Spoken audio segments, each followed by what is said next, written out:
And we're back, guys. How's everyone doing? I'm your host, Good Energy. We're going to talk about Iga's Swiatek, Dasha, and of course, this video is brought to you via the Doctrine of Fair Use, the Fair Dealing, and the Digital Millennium Act. We're going to talk about Coco Barbora as well. So we got some predictions here. So far in the tournament, we are, 8 for 9 or 9 for 10, something like that. We only lost one. Of course, that was Pegula, who just, she's out of here with that lackadaisical effort. I mean, it's just her moping around. She clearly, I don't want to necessarily say, she was injured, but I don't want to necessarily say that was the main reason. I just think just wasn't her tournament. I mean, she made the finals last year, and right now, just to be honest with you, even healthy, I think she's probably the weakest player here right now. Yeah, it's just everyone's just playing better tennis than her, and it happens during the course of a long season. You gain your form, you lose it. It just happens. And right now, the other ladies are just looking a lot better. So Dash is going to take on Iga. We'll talk about that in a minute. But I want to talk about the matches today.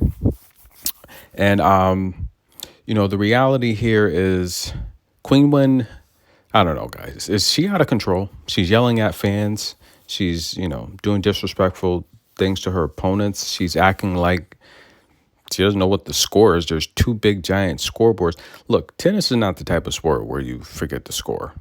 I'm not saying it can't happen. I mean, it happens, and I'm not going to say it doesn't. I mean, I was watching a match last week where the chair umpire, this was really bad. The chair umpire, he forgot the score. So two players were playing. It was ITF, and so the player essentially, the server was up 30 love, and made another point. Should have been 40 love. The chair umpire called the game, and then her opponent was like, "That's not game. It should be 40 love." And the chair umpire said, "No, I have a game right here." And she's like, "No, it should be 40, not game." So the server came over and said, "Yeah, it should be 40." And thankfully, she was honest. And I'm watching the match. I can see what the score is. And, I see a lot of matches where players and even umpires, they forget the score. So I'm not saying it's not realistic, but I just think at this level, as big of an event this is, you lost the first set. You need to win the second set to extend the match. I'm not buying that she didn't see the score. And look, this is not the ITF. This is not the lower level where this happens a lot. I may have seen it, the tens of thousands of matches I've seen on a professional level.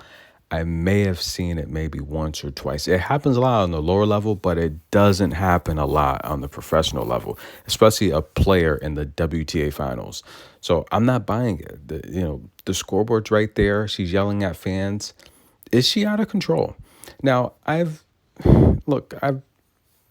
seen Qinwen before she was this big star. I've seen her after. My personal opinion is she's enjoying this fame.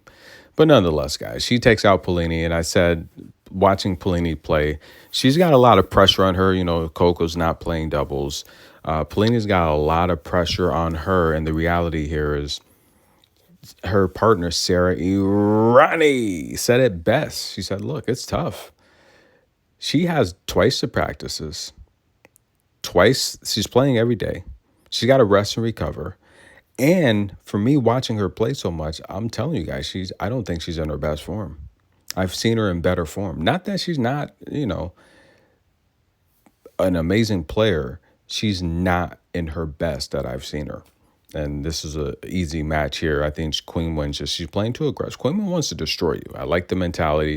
And you can see here the 6-1 first set, backed by 5 aces, 72% of her points won on serve, which was amazing. 13 winners or two.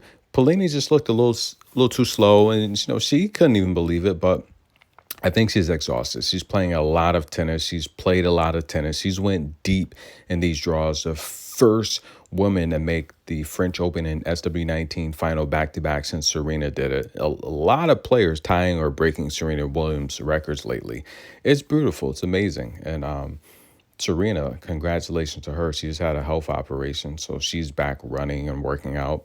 But yeah, Jasmine's amazing, but we'll see what she can do in doubles. She's, her and Sari Ronnie have a chance. I think if they win something here, just being here is an accomplishment. So congratulations to Jasmine. But yeah, straight set victory for Qinwen. She advances to the semifinal now. Sabalenka as well advances. And again, Qinwen, beautiful words to say in the interview. She's thanking the fans, but she's a character. And, I do think the tour, we need players like that. And I think she enjoys being the villain. I think she enjoys it. And, a lot of people say, look, when you're a celebrity, as a star, an athlete, sometimes any attention is good attention. And I think she likes any attention. And I think she enjoys being the villain. But her forehand looked good. She served well. She's in good shape. And from what I've seen, the forehand the last couple of years, it's improved a lot. And that's not just Jasmine or Qinwen. It's not just Qinwen, it's Jasmine as well. Jasmine's forehand has improved dramatically. Both of these ladies are getting better and better. And this is why I'm telling you, the players like Rybakina, Osaka, any of them, you cannot take breaks off with this new generation of players. You're not going to be able to get your footing back. Now, this is a match here where, look, I told you exactly. Sabalenka had horrible numerology. I could see Elena was going to win the match. I calculated it, accurate to the T, and it's straightforward. And like I told you, this is one of those matches where, look, it's going to go 3 sets. Rybakina said she pretty much said she's going to beat Sabalenka. And in case you guys didn't know, I didn't want to, say too much before the match, but Rybakina said she said she was going to pressure Sabalenka. She's going to make it difficult for her. Her intention was to win the match. And of course, she wins a set.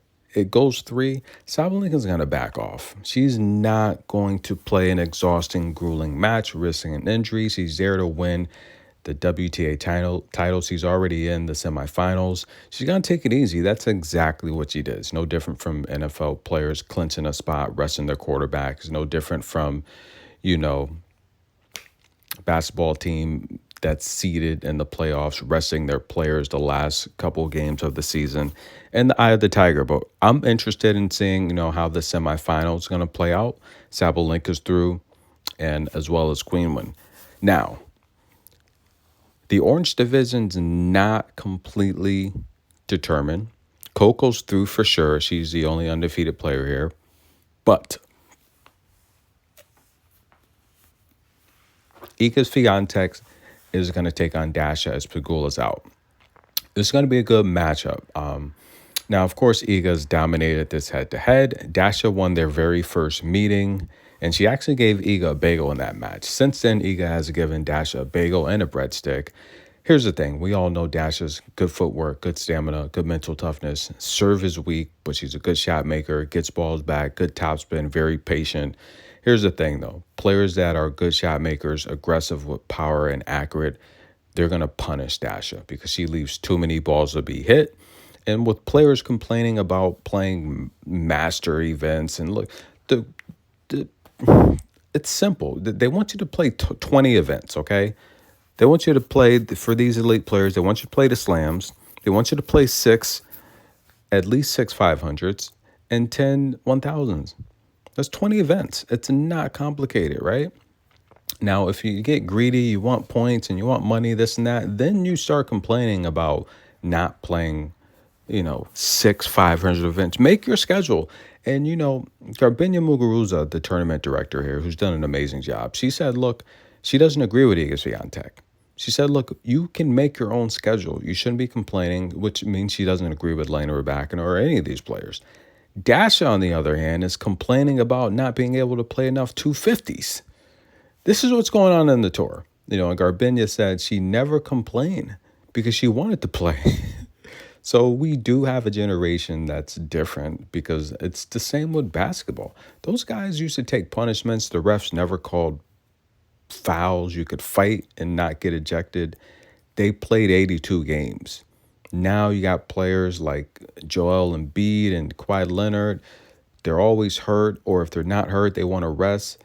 It's a mess. Play the game. And the older players are a lot more tougher than these newer players. It's hands down, not even close. Now, I do sympathize with the players, and I can, I try to be understanding, try to understand all perspectives. But Serena never if you're injured, pull out, you know. But to not even show up, I think that's a different thing, especially when you're healthy. And Dasha's complaining about playing 250. She wants to play more 250. She wants one or more titles against lower level competition. I don't get it.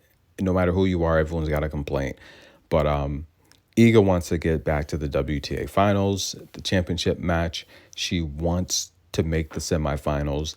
I think Dasha's fresh. She's got fresh legs, but she doesn't have the timing of the court. So I do think Iga will win this match. Being her third match, she's accustomed to the court. Dasha's fresh. She's probably, and here's the thing with that, being an alternate in a beautiful place. They've built Saudi Arabia up to be so beautiful now. The reality here is I don't think she was probably anticipating playing. Yeah, she's probably hitting and practicing, but I don't think she thought Pegula would pull out. I think she probably knew there was a chance, and on short notice, she's gearing up to play. But I think Iga wins this. She's used to the court. She'll put away these shots. She's dominated Dasha. I don't see an upset there. Now, Barbora and Coco, it's going to be a good matchup here, right? We all know Coco, doesn't matter if she clinched or not, she's going to play 100%. She's not going to pull a Sabalenka and just take it easy, or Rybakina wins the first set, drops the second set, takes the second set off, comes back in the third. Coco doesn't do that. She plays, right? And this is a matchup here. Barbora's a good shot maker, right? She's got good variety. She's got I've talked a lot about her cross-court angles. It's underrated, and no one ever talks about it. Like, she's a good shot maker. She makes up for her lack of athletic ability by absorbing pace and literally using her angles. Here's the thing, though. Coco's going to play Barbora deep. Barbora deep is not a threat. She's got to beat you inside the baseline. She's got to beat you coming cross-court. She's not going to beat you deep. Coco, and she has veteran tactics. She'll try to slow the game down and, make it to her place, make it to her pace.